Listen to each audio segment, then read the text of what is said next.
Ghibli art এখন ট্রেন্ডিংয়ে আছে। সবাই নিজের ছবিকে গিবলি স্টাইলে পরিবর্তন করছে আর ইনস্টাগ্রাম ফেসবুকে পেস্ট করে ভাইরাল হচ্ছে। কিন্তু জানেন কি, এআই দিয়ে মাত্র 1 ক্লিকে এমন ইমেজ তৈরি করা হচ্ছে। এই ভিডিওতে আমি দুটি স্টেপ দেখাবো। প্রথম স্টেপে প্লে স্টোর থেকে এই অ্যাপটি ডাউনলোড করে নেবে। তারপর অ্যাপটি ওপেন করে গুগল দিয়ে লগ ইন করে নেবে। তারপর এখানে প্লাস আইকনে ক্লিক করে তুমি যে ছবিটি কনভার্ট করতে চাও সেই ছবিটি অ্যাড করে নেবে। এখানে টাইপ করে নেবে cover this image with Ghibli animation. কিছুক্ষণ অপেক্ষা করার পর ছবিটি রেডি হয়ে যাবে। ছবিতে ক্লিক করে উপরে 3 ডটে প্রেস করে ছবিটি সেভ করে নেবে। এই স্টাইলে ছবি পোস্ট করে ইনস্টাগ্রামে প্রচুর পরিমাণে ভাইরাল হচ্ছে।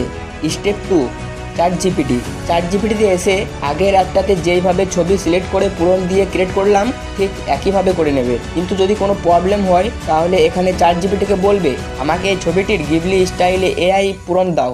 চ্যাট জিপিটি পূরণ দিয়ে দেবে। পূরণটি কপি করে আইডিওগ্রামে এসে পেস্ট করে জেনারেটে ক্লিক করে দিলেই সেম ইমেজ ক্রিয়েট হয়ে যাবে। ইমেজে ক্লিক করে ডাউনলোডে ক্লিক করে নেবে। কিছুক্ষণের মধ্যে ডাউনলোড হয়ে যাবে। আর যদি তুমি আইডিওগ্রামে অ্যাকাউন্ট ক্রিয়েট করতে না পারো তাহলে তুমি আমার এই ভিডিওটা দেখতে পারো।